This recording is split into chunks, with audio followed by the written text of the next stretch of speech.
Can you see my screen now? Yes. Yep. Great. All right. So, first Great of all, I title, just by the wanted. way. Sorry? Great title, by the way, Blooming in Yeah. Pajamas. And I just wanted to tell you that I'm not in my pajamas, but I did put my slippers on. So it will still be, you know, because I woke up this morning and my kids told me, it's really strange that you're dressing up, you know, it's only Zoom, so why dress up? So it's okay, I'm still in my slippers, so it's okay. I would like to first maybe introduce myself a little. I feel it's really intimate here, so it's much nicer for me. So my name is Dikla Goldstein Malamud, and I'm really happy that you're here with me on Sunday. It's not like we have anything else to do in the other days of the week, but you know. And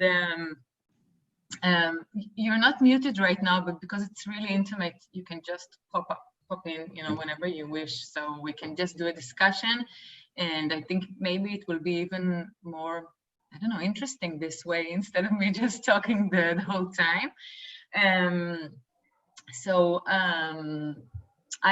If I had to introduce myself like a month ago, it would be a different introduction, and introducing myself now is totally different because currently I'm managing a boutique hotel for my 3 kids that live with me here. So it's like 3 meals a day, and I'm cleaning everything, and you know, they have clean sheets and the towels and everything. But usually it's not my regular introduction. If I had to introduce myself, I would say that I'm a connector by nature. I'm connecting in every aspect of my life. The first place I'm connecting is employees to brands, big brands. I have an internal branding agency here in Israel, and I'm doing it with Michal. She's my partner. I'm in the marketing and branding business for the past 20 plus years, and I'm owning this agency for the past 13 years. And what we do is actually, it's like an advertising agency, but internal. We only work with employees, big companies that want to communicate internally to their employees and to connect them to the brand values, DNA, and language. So this is the first aspect I'm connecting. The second aspect I'm connecting, I have a social venture called The Class Friends, and I'm connecting my friends through chef dinners.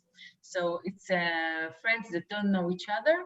I'm inviting every month people that I know and they don't know each other, and I'm doing all the connections between them over a nice chef dinner, great wine, and great company. So that's the second aspect. The third aspect is that I'm connecting people to their stories. I'm doing lectures and workshops about personal brand, what we're going to do here actually. And I've been doing it for the past 12 years with the freelancers, business owners, managements, and all types of audiences. And basically what I'm doing is I'm taking like models and tools and tips from the branding world and just trying to see how it can fit our own personal world. And we will do it in a few minutes as well. And the last thing I'm connecting is I'm connecting words to stories. I love to write. I'm a blogger. I have a project in my blog called 40 Things I Did for the First Time at 40. And I just started it again at Corona time, and I'm doing things that I'm doing for the first time in Corona. So there's several things every day or every 2 days that I'm, just picking things that I'm doing for the first time and just putting it on my story, things with the kids, things that I'm doing and experiencing for the first time, because I think there's a first time for everything at every age. Like it's not, I'm 42 and I'm doing this branding, workshop in English for the first time. So we do first time things every day. So really exciting, and it's really nice to find out that we can still do things for the first time. So let me know how it was at the end of this session, my first time. Okay, great. All right. So, oh, so when it was like, I think 2.5 or 3 weeks ago when everything started, and I started getting calls from my friends telling me, okay, come and do a session about personal branding. And I said, now personal branding, like, who cares about personal branding now?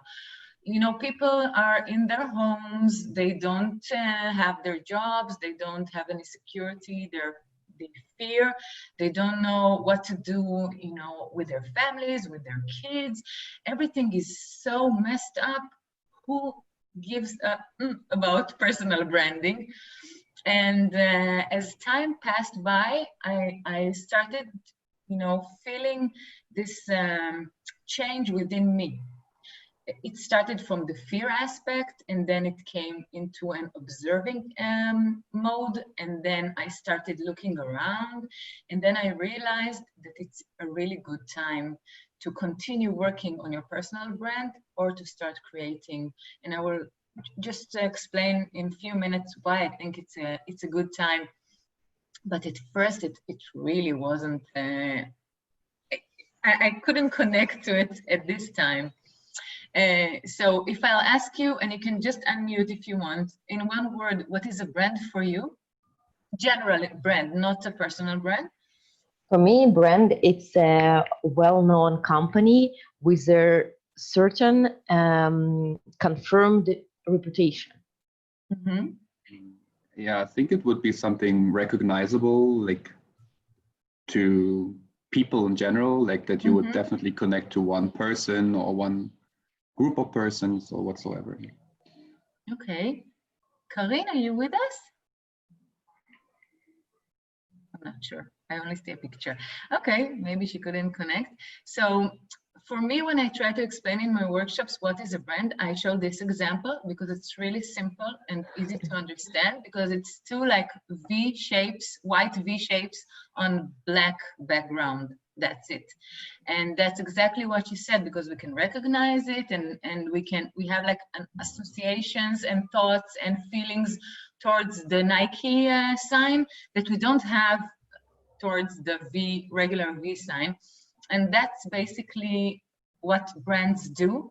And brands, for me, they create new meaning to things that we see. It's like we all see that it's Coca-Cola, but it's not written anywhere. And I didn't put the logo even, but our mindset, and we have the framing in our minds telling us, I know this is Coca-Cola because I know the color, I know the shape, I have a feeling now that I see this bottle that I wouldn't have if I saw a different bottle.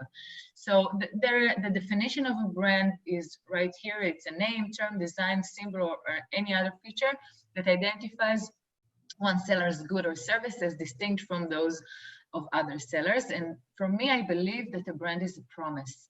It's promising us something, and a good brand is something that is keeping its promise. Like I want to get something from this brand, and I actually get it. It doesn't really have to be physical, it can be emotional, but the promise is kept, and that's a really good brand. And personal brand is basically a strategy that helps us capture all of the strengths and the values and the expertise and the skills and the personality, and to create a reputation, but a memorable reputation, something that you can use, something that people will remember about you. And the personal brand is reflected, as I see it, like a collage of people's impressions, like what other people think about you, and it becomes like a big puzzle. And both in brands and personal brands, we talk about perceptions. We don't talk about real actual facts. We have to give real actual facts so that people will believe us. But we talk in a world of perceptions, how people perceive us. And this perception is combined from all of the different little impressions that they got from us during the time that they know us. Okay? And some people, when they talk about personal branding, they say, okay, I'll do some selfies and I'll do like stories and I'll do things like that. And that's it, I have my personal brand. And for me, it's completely a different thing. I really don't believe it's outside in, it's a process of inside out. It's first of all to understand what you're good at, what is your personality, your values, your strengths, and only after understanding it internally, you can go outside and communicate it in a way that you want. So for me, it's a completely deep process. Okay, it's not really like okay, let's do like a nice packaging and this packaging will last. It won't last because it won't be a promise well kept. Okay, and now I will tell you why I thought personal branding now no way, and why I was convinced that maybe personal branding is it's a good time for personal branding. First of all, I think because of the attention. I think people now, if you think about it, like on our daily lives, we don't really have many hours for attention. They talk about attention economy, and we don't have a lot of time. So we like swipe, swipe, swipe. We do things really, really fast. We don't have enough time to concentrate, to read even in deep things that we want to read, or to react to the to our friends even in a way that we want to react. And I think now there is more time for us, you know, each and every one of us, even me, I have kids and I still have much more time and I can give much more attention to different things. I think working on our personal branding at these times help us get a sense of control, because we can't control so many things in life. Like we don't know what will happen with the disease, how it will spread. We don't know what are the next steps of the government for us. We don't know anything for sure. The only thing we can control is our actions and how we can communicate our actions. So for me, it gave me a sense of control. Like I can control how I introduce myself. I can control how I can communicate myself. I can control which channels I want to choose to communicate it. Okay. I think the third reason is leadership, because I think people are looking for leaders at this time, and people that are now proactive and they're doing things to help them progress, grow, learn, develop. People look up to them and they see it and they get, you know, they understand it, they share the same feeling, and we need leaders at this time. So people that are taking control over their personal brand are leaders. You know, people that are proactive are leaders, and other people are looking at it. A trusted advisor, I think that if you already have a personal branding, or if you want to have a personal branding at any kind of profession, or if you have like a niche that you're really professional about, if it's like a digital transformation, or if it's health, or if it's education, or whatever topic your expertise is about, people are looking for trusted advisors at this time, like people that know what they're talking about and how they can learn from them. So I think it's a really good time to build or to rebuild or to continue building your brand, your personal brand at this area. Humanity is something that I think that is now should be the key at every personal branding, because people are not really looking to buy things. They're not really looking to, you know,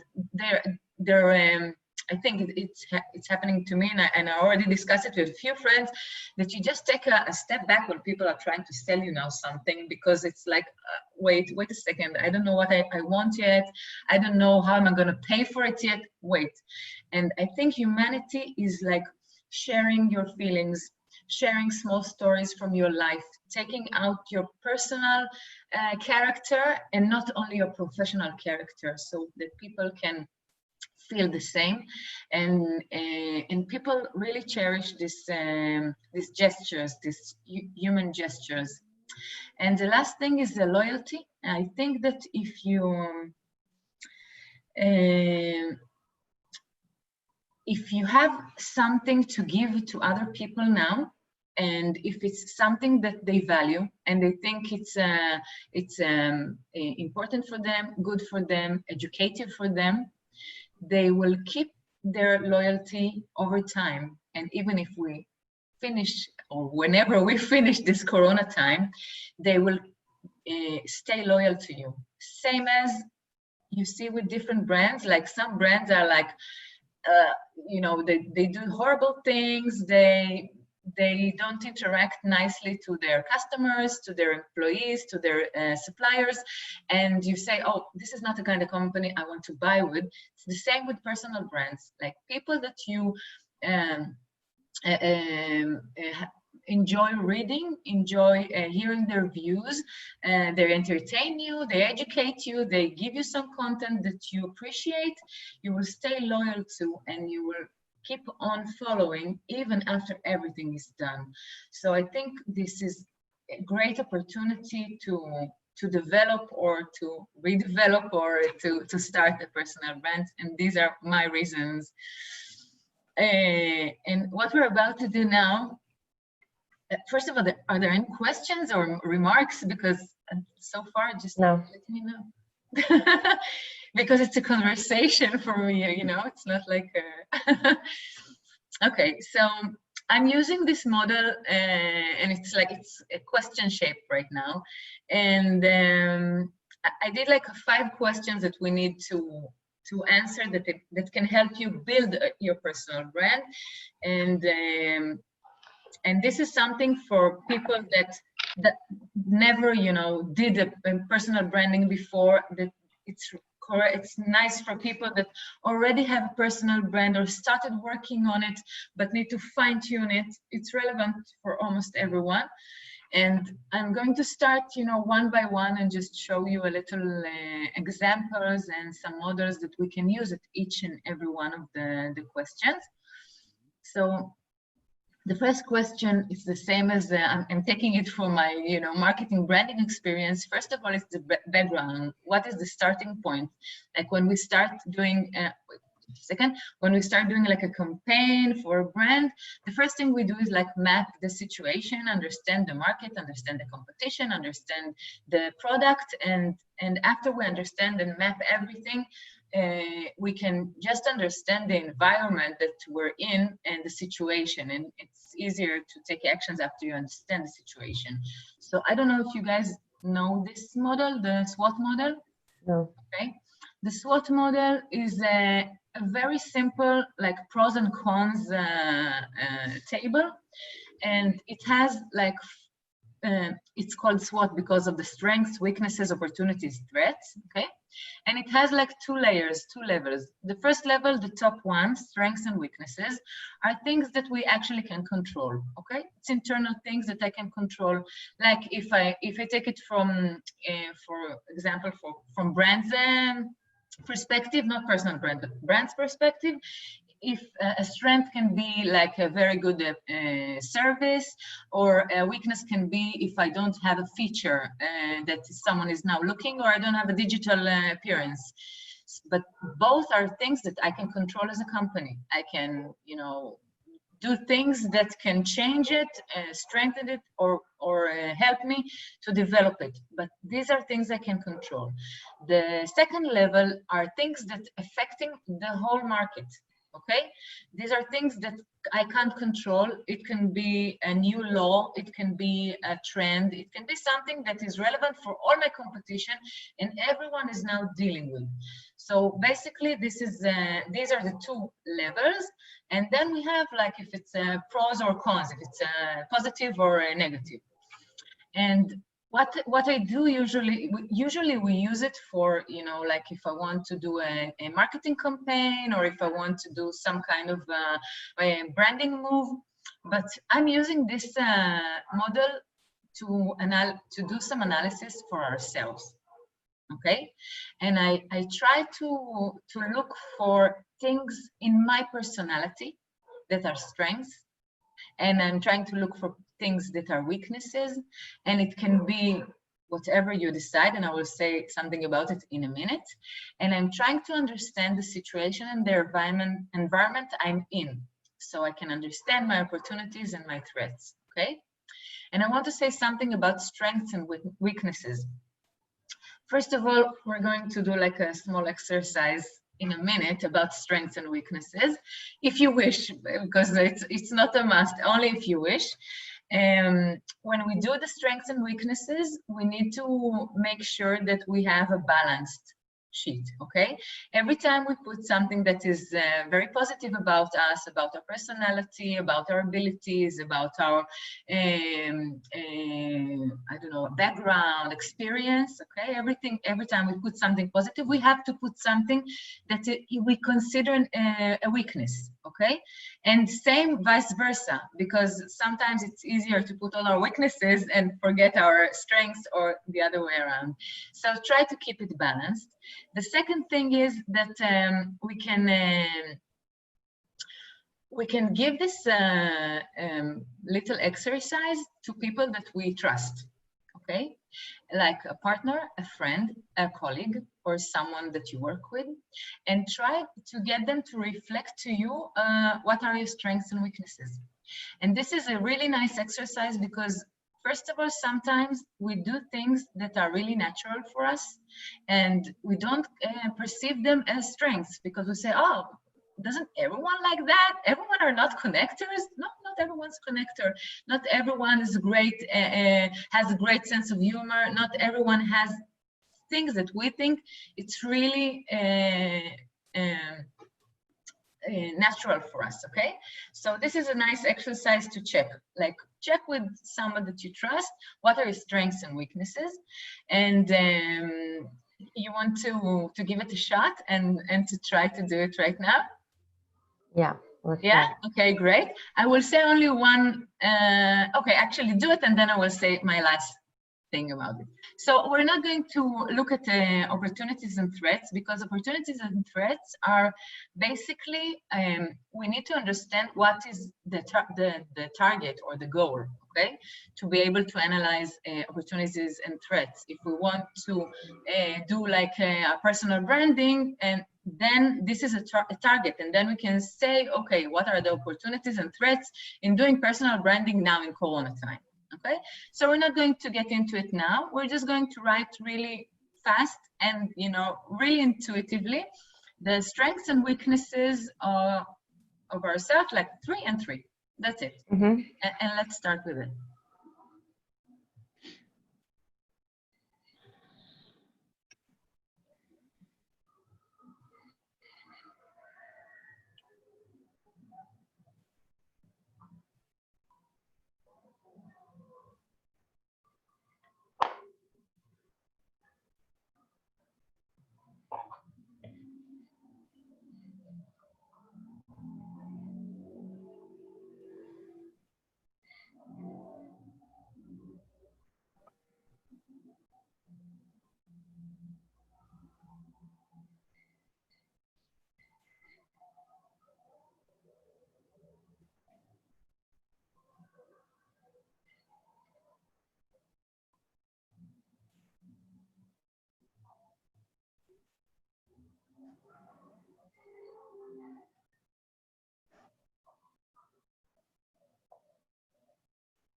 You ready? And no, I'm not ready yet. It's not that easy. Yeah. Max, how's it going? My issue that I'm sorry to interrupt. My issue that, like, I start to think in what perspective, like in personal perspective, or like as I would speak to the HR manager. You know, it's like I think it's a combination. because basically your personality and the strongest thing about your personality are the things that you should put in strength, and it's everywhere, like in your profession, whatever, in your work, in your relationship with your friends, in your relationship with your family. So there are things that are in your personality that are really, really strong, and you need to understand and you need to identify them and to point them out, and to be able even to do it intuitively, like I know what I'm good at, okay? And then it just pops whenever you come to an interview or you're going to a meeting and with your team, it just pops out because you're really sure about it and you identified it within you. Max, how's it going? Good. I mean, I was also thinking of it in terms of what do I want to focus, because like, is it like more about my personality, or is it about the things I'm doing in terms of, because I'm a researcher in social sciences and political science, and when I was thinking of why the personal branding could be interesting for me, I was also thinking about my research topics and how to communicate them towards the research community, and to really like put the brand on these topics, like with like what you were saying, like the recognition, if people see me or if people read about me, they know, okay, this is like his specific approach to this specific topic, and I know that he's like good at this. Exactly. And it's more about but then it's more about the product, like it's more about it's about the product and the channels, and we will talk about everything that you just mentioned like few minutes from now, because it's the channels, and it's also a format, like you can publish your research insights, but if you have like a very nice format that people start to identify and say, oh, okay, this is Max's, I want to see this. So I will show you different examples like in a few minutes, but when we're doing strengths and weaknesses, it's something that we do for our personality mostly. Yeah. Because it's like, it's creativity, it's humor, it's friendly. It's all kinds of top characteristics that are in our personality. And I want to say something before you finished, or you're still with it? Okay, great. It's not that easy, and it's just really tasting now how to deal with this model, because you can just do the full model quietly after we finished. So I just wanted to show you how to do it. I just want to mention one more thing that is really important when we're looking at this model, is that it's whatever you're putting on each and every side, whatever character that you're choosing, it's very subjective. So you can put the same characteristic, like friendly, in strength or weakness, and it's your choice where you put it. And usually, like the same characteristic is on, like, if you look at one line, it has a pros and cons. Like if I'm very sensitive, it can be a strength and it can be a weakness, okay? If I'm if I have a great sense of humor, it can work for both sides. If I am too friendly, it can work for both sides. So basically every characteristic that we have can be looked at both sides. Just explore where are you putting it and why, okay? Once you already, put all things in place. And also what I said before about the friends, okay? Check out with your friends and see if they put something on the other side that you did. This model, the Ikigai model. I've heard something about Ikigai, but I've never seen the... It's a really nice one, and you should go and read about it. It has a lot of articles, and it has also a book. It's a Japanese model called Ikigai. The meaning of the name is a reason of being, and what it's doing, it's actually giving us 4 levels to take a look at ourselves. The first one, and I'm starting from the top, I'm starting from here, is things that you love to do. Okay, just put a list of things that you love to do. The second one is things that you're good at. It's not necessarily the same list. sometimes we're really good at something, we don't like to do it, or we don't like to do it anymore. It's also an option, okay? The third one is something that people pay us for, okay? And the last thing is people that the world, something that the world needs, okay? And if you do something that you love, that you're good at, that people pay you for, and the world needs, you're in your ikigai, you're here, you're in the center, okay?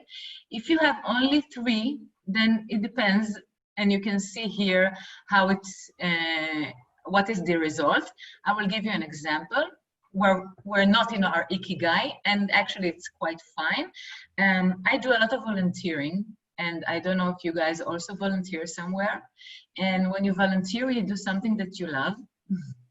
You usually do something that you're good at. You do something that the world needs, but no one paying you for it. So you have a delight and fullness, but no wealth, okay? So this is how it works, this whole model. And it's a really nice model to start to get a different point of view or a different perspective about your personality, what you like to do and what you don't like to do, what you're good at and what you're not good at.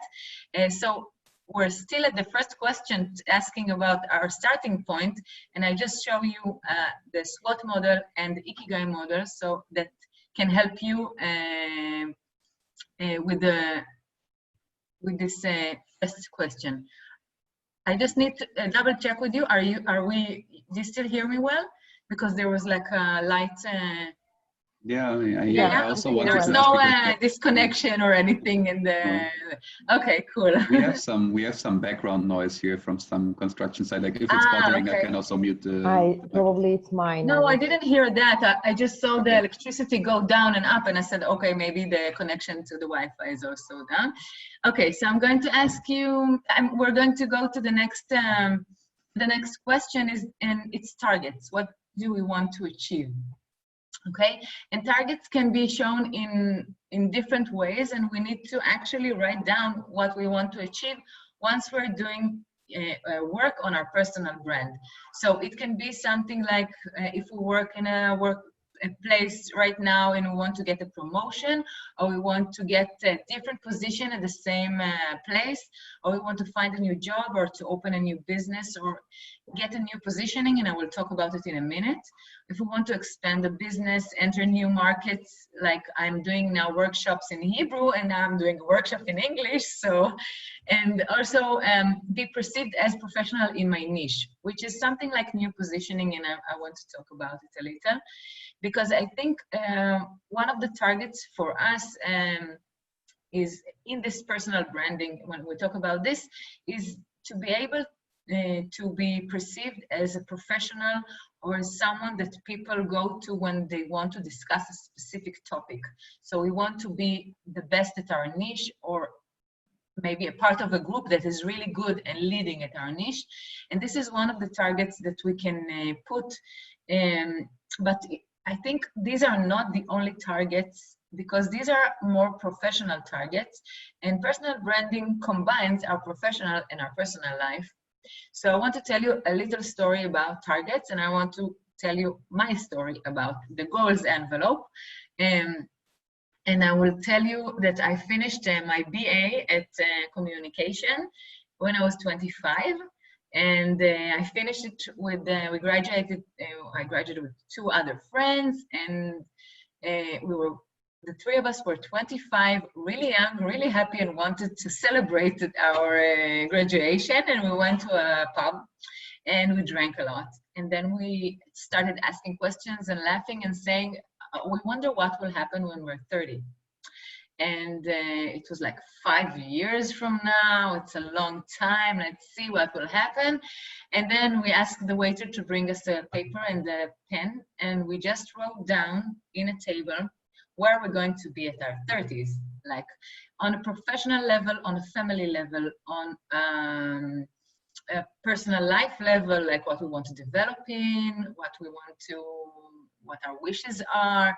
And in every aspect of our life, we just did a table, we wrote our names, and we started filling this table. We finished it, closed it, put it in an envelope and said, let's open it when we're 30. And when we were 30, it took like 5 years and new rules came. And we said one of the rules was we have to open this envelope outside the borders of Israel. It can't be here. And we had to fly to Rome to open the envelope. And that's what we did. We flew 3 friends to open the envelope that we wrote 5 years ago.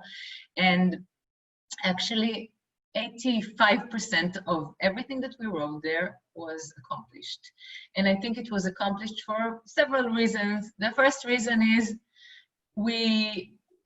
there was like a pressure that we put on one another to accomplish the goals and the targets that we put there. And the second thing is that we actually wrote our goals. We actually wrote what we want to achieve, and it was in front of us all the time. It was in one of the friends' purse during this whole 5 years, but it was in front of us because we kept on reminding each other. And I think it's a really important thing to just set up a goal, and I'm doing it every year with my kids on Rosh Hashanah. So we open, they have a box and a small paper, and we write down what we want to achieve this year. It's like something really small, but something that gives you a prospect of what you want to achieve this year. Otherwise, you're just wondering, you're just going, and whatever you achieve is great. So I think it's really important. Today I'm not putting 5 years goal because I think it's not realistic. In Corona time, I'm not sure a weekly goal is realistic, but basically I'm doing goals on regular times. I'm doing like quarterly goals, monthly goals, 2 quarters goal, and the long term is a year. That's it. Okay, but I do put my goals every year, and I try to really put numbers on it, like how many I want to achieve. If I want to do like lectures, how many lectures I want, so I can actually look at it and say, okay, I can achieve it or I can't achieve it. So this is about targets and goals.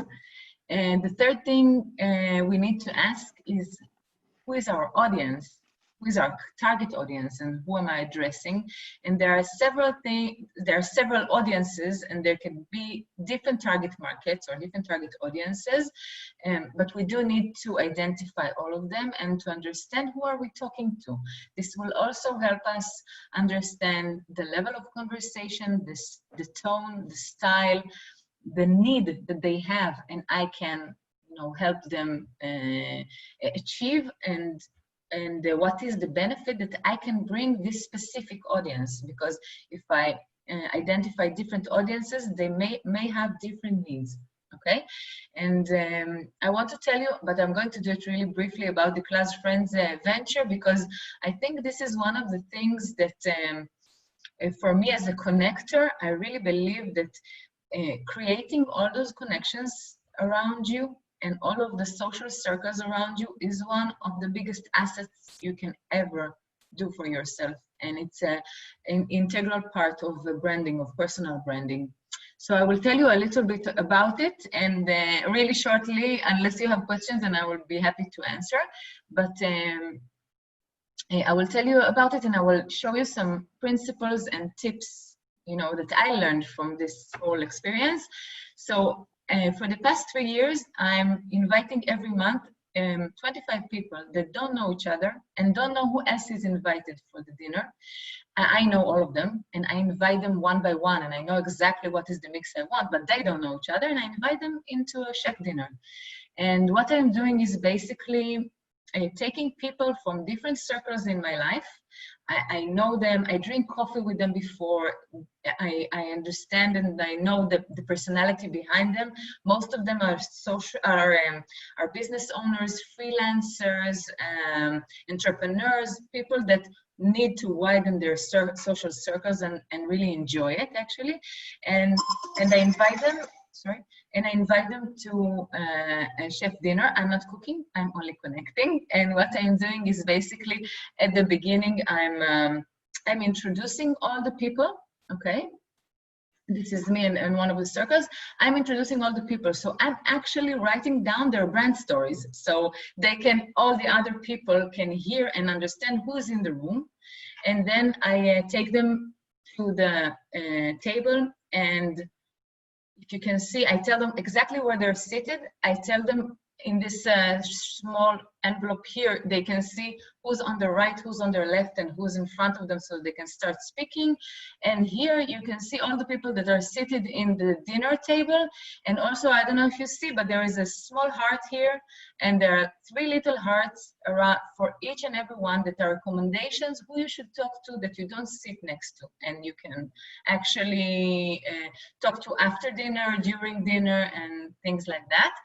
And at every dinner, we invite a friend of us that is eating the dinner with us. It's not like a guest, is actually a part of the dinner, but he has a really inspirational life story. And we go after dinner, we go back to the circle and we hear like his inspirational story.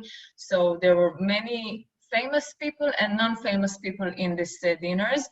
And we also have something I call the social chair, and we invite NGOs to come and to tell us a little bit about their activity, about the social activity. And for us as friends, we're supposed to help them get connections, get knowledge, and we connect them to whatever they need. We don't do like, how do you call it?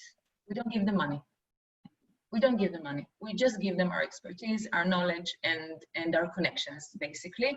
And I already did almost 30 dinners like this. So there are almost 400 people participating in these dinners. And I also have a big community. All the people that were in this dinner, they receive like a link with all the information contact of all the people that are in the dinner. And then they go into a community called the Class Friends, and it's a closed community. And I already did dinners in New York and Ecuador and Israel, so we have like an international community. And I wanted to share with you a few of my tips on how to build a connections network, because in Hebrew I don't use the word networking because it's like a bad association for me, because it's like a business association, and this is not a business. My perception is not business. I think meeting new people is fun, okay? Because networking groups, and if you need to work at networking, then you're not doing it right for some reason. Because meeting new people, you know, you see now in Corona time, we miss meeting new people. We enjoy it so much, and I enjoy it so much. Like every meeting with a new person is an opportunity for me. So if the whole attitude is, wow, it's so great to see you, to meet you, and it's with a smile, then the whole perception of networking is crashed, because you don't have to really network. You just need to meet new people. Okay. The second thing is I connect with people, not with professions, because I will sit people in my dinners that have the same interest, or they both run, or they both did relocation and came back, or they both speak the same language, or whatever. But it's something about their personality that connects them. So when you sit next to someone and you get a connection that is based on a shared or mutual experience, you get a connection, and that's it. It doesn't really matter if you do business now, later, or afterwards, you have a connection. And it's much more it's stronger than any other connection that is like networking connection. So connect with people, not with professions, because now I don't need I don't know, internal designer, okay? But maybe my friend needs, or maybe I will need in a year. But if I have a connection with someone, I will remember this someone, this friend, okay? So I connect with people, not with professions. I think generosity is the key to create opportunities, like people that give from themselves, and just do this connection. I do a lot of connections between my friends, and I don't do a list of what I did for them and they didn't do for me, or anything like that. I just do the connection because I enjoy it, and that's the way I can do an impact in this world. So I think generosity is not being with what I get and what I give list, and just give from yourself, full-hearted, and that's it. And profit doesn't have to be in the bank. I will tell you something about the Class Friends, and in general, the Class Friends is a non-profit venture. I don't make any money out of it for the past 3 years. The dinners, each participant pays for the dinner. We do, I summarize all the costs, and we just do break even, and that's it. It's not for profit, it's for connections. And when I started it, I said it doesn't make sense, like so much work for no profit. And I realized my profit is in totally different ways. And I can tell you that people that are working and investing in their personal brand usually do something that is non-profit. They have a blog, or they have a community, or they have a podcast, or they write, you know, on their profiles. It's not something that you do for profit. It's something that you do out of passion, and it's something that you do because you want to share something with the world, and that's the main thing that you want to say to the world. So I think profit doesn't have to be in the bank. And the last thing is do coffee. It's not drink coffee, and it's not make coffee. It's do coffee. Do coffee is actually make time on your schedule to meet people that you don't know. Okay, like once a month, Friday morning, a coffee with someone that you don't know, someone that your friend told you have to meet, or you have to talk to, or you have to meet her or him, or someone that is inspirational for you, and you can just reach him over the, I don't know, Facebook, and tell him, let's meet for a coffee. And even now, I have to tell you, in Corona times, I still do coffee with people. Like, I still have scheduled time. I call my friends almost every day. I call some of my friends, but I also have coffee with people that I don't really know and I don't have interaction with, and I have it once a week. So it's really great, and there is still way to do it in Corona times. So these are my 5 tips for the target audience part. The 4th question is the message. What do I promise? We say branding is a promise, so what do I promise? And we have in branding a term called USP, which is a unique selling proposition. We all talk about differentiation, and we need to be different from one another, and we need to find our uniqueness, but the unique part is not the only thing that counts, because we can't only be unique, otherwise it would be you. And we have an SP, USP. We have to be relevant for the sale. Okay, we have to give some kind of benefit. Okay, it's not only being different; it's also being relevant and giving some kind of benefit. Okay, and it's something that needs to combine all 3 of them. Because I will give you an example from my perspective. My USP is that I'm a connector. Okay, but if I'm not really connecting people that want to get connected, or it doesn't really answer any kind of a benefit for them, like they have some kind of a need, so it's irrelevant that I'm a connector, or I don't really give the correct value that I want to give. So we have to look, when we look at differentiation or the message or the promise, we have to look at the unique selling proposition, like what is relevant and what gives benefit to the client, and what is unique, and how do we do it? Okay, we do it by asking a very important question that is called why. So to be able to find our internal branding, like our personal branding story, we need to start with why. Because most of the people, when you ask them to introduce themselves, and they tell you what they do or how they do it. Okay, they don't start with why.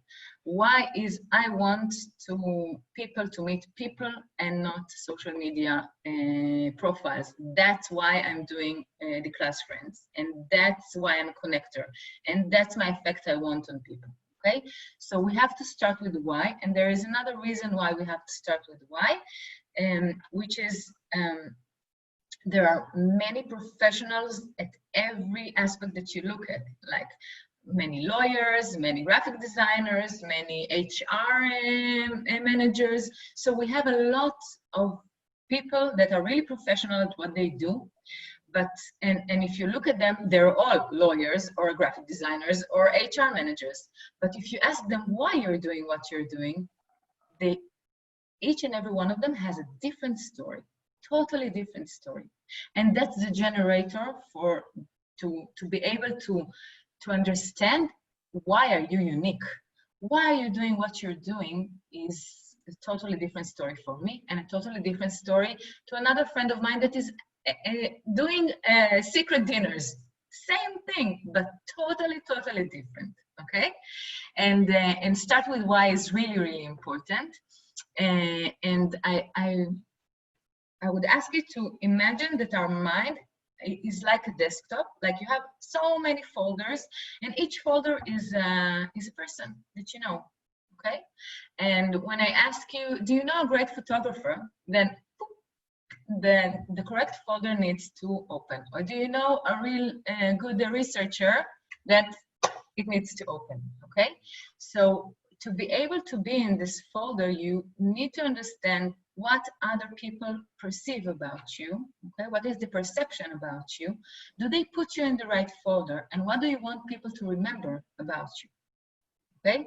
And this is a very different way of looking at it, because we're usually looking at what we want to say to the world. Here, it's a little bit different way of looking at it, because we need to look at people's, you know, minds and understand what do we want them to remember about us. And this is what we want to communicate consistently, okay?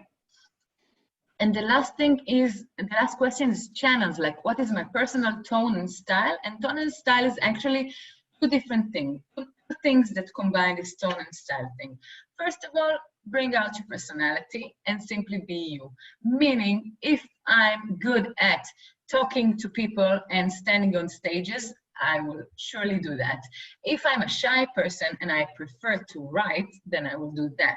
If I have a great sense of humor and I want to send to write down in a very humoristic way, or to do short videos in a very humoristic way, then I should do that. So the fifth question is combining my personality and also the different channels that I can use to take out this personality. Okay, and I brought, like, I asked today, I have a group of personal branding, we have a community, and I asked them to give me examples for this session. So they gave me a lot. I'm not going to show you all of them, but I will show you like 3 simple examples. One of them is from a friend of mine that is in Japan, and she's just doing Zoom about the situation in Japan for whoever wants to understand. She's a tour guide there, and she's hosting people that are coming there, and she's just doing Zooms if people are interested in what's going on in Japan.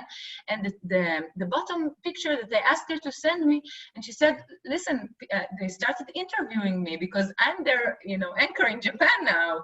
So it's, you know, it started with simple thing, with generosity about sharing knowledge, and then it became like something that is helping a lot her personal branding. So this is the first example, and 2 different channels. Second example is one of the chefs. I don't remember his name right now, Massimo Buttora, I think, but I didn't bring him as an example because this is a post that a friend of mine called Ariella, she shared into our group, and she said, look at how great his personal branding is, and he's a chef that is doing like recipes in the Corona time, and it's really nice, and he's doing it with his kids, and he's doing a really good job in Italy. But I wanted actually to show you Ariella, because Ariella is a digital transformation expert. And what she's doing is actually sharing knowledge about different things of how companies and people are doing the digital transformation in generally in life and also in Corona time.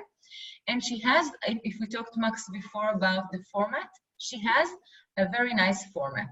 Her format is like 3 lines telling about this new thing. Okay, here is not the format because it's only the share. I didn't put the full screen, but 3 lines that she's actually telling about this new thing and really exciting thing that is happening. And then she says few insights and give 5 insights, 1, 2, 3, 4, 5, about what she's thinking about this new thing. So she has some kind of a format. So people are reading her posts.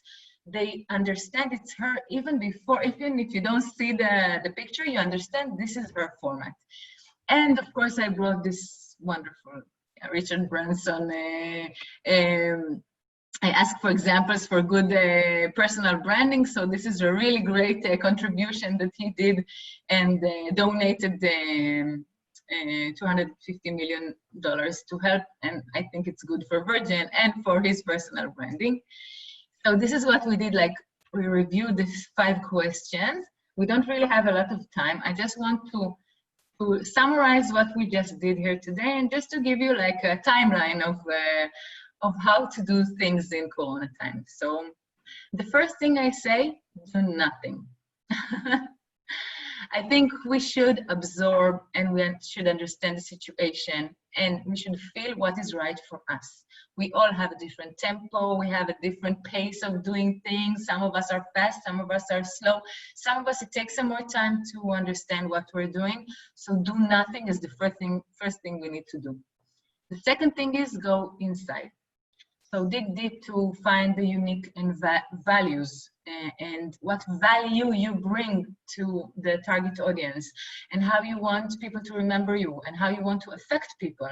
Okay, so first of all, go inside, and then go outside. See what others are doing, understand what is out there, and trying to find what is the missing part of the puzzle, something that is really unique only for you, that you can actually bring to the table. Sorry. The fourth thing is combine the inside and the outside, okay? And ask yourself, what is the something that is missing out there and that I found inside me and that I can give to my audience, okay? And the last thing is stick to it.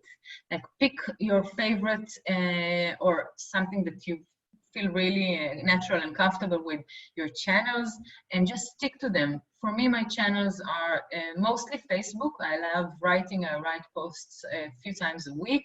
And Instagram, I do like stories. I don't do LinkedIn at all. Sometimes I do videos. I have a lot of, I have 2 main communities that I communicate in it, but they're mostly Facebook.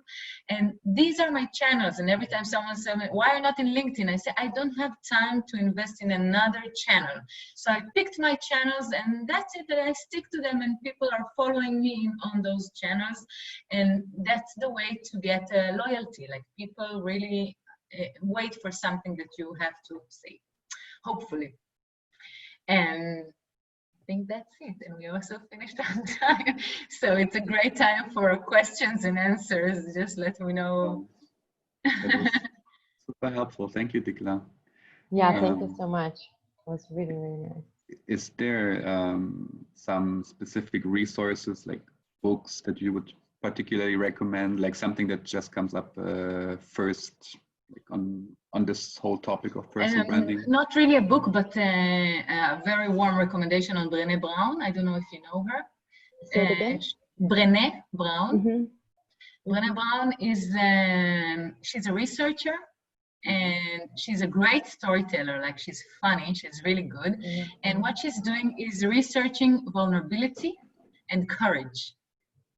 And it's really, really nice to see how they mix for her, and how she tells her research about the fact that you can do courageous things if you're not vulnerable.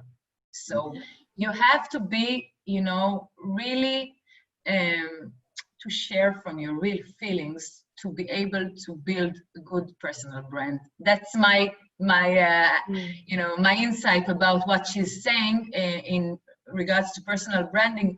But in general, I think in life we should be more vulnerable, like share the things that are difficult for us and what we experience, and not only happy joy, you know, on the stories on and social media.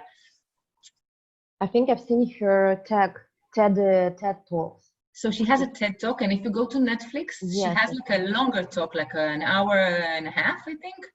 And she's actually giving examples, you know, from the military and from all different researchers research that she did, and she's really amazing. And she's a storyteller, like she knows how to tell stories, so it's really nice. Wow, What it was really else? nice. It was really nice to hear, like, to start the conversation about why, not like who I am, you know, where do I live, how old I am, like those like CV, like bullet points. But you know, start like I'm working on this because like few years ago I was interested. It's yeah. And the why question is one of the hardest questions possible, Yeah. because it makes you go out of the automatic path. Because when you ask why, you need to start understanding, like, why am I doing what I'm doing? Because my parents wanted, because that's what I studied on my BA and I'm still doing it, or because I have a real passion, you know, about it. So I think it's something that is it's not something you do in a workshop, and it's not something, you know, oh, why? Oh, that's the answer. It can take years to, you know, to understand this the answer to this question, but I think it's a good one. It's a good one to start with. Yeah, I would really underline this, like also from my research experience, like if you don't have a good answer to the why question in your research, you can't like follow through with it. It's really important for it to be a good research. You have to have like some idea about the why question, and you have to have a why question first of all. Yeah. So it's and yeah, I really like that you were stressing this. I think it really makes sense. Cool. Thank you so much. Great. Thank you, guys. It was really intimate. My last one was 68 people. So I really feel like we had like a small coffee shop sitting with the three of us, you know, talking. We were definitely lucky and privileged. Yeah. Wonderful. So thank you so much. Have a great week. You too. Shabbat shalom. Bye. Bye-bye. Oh, I have all my contacts here if you want. All right. Okay. Bye. Bye.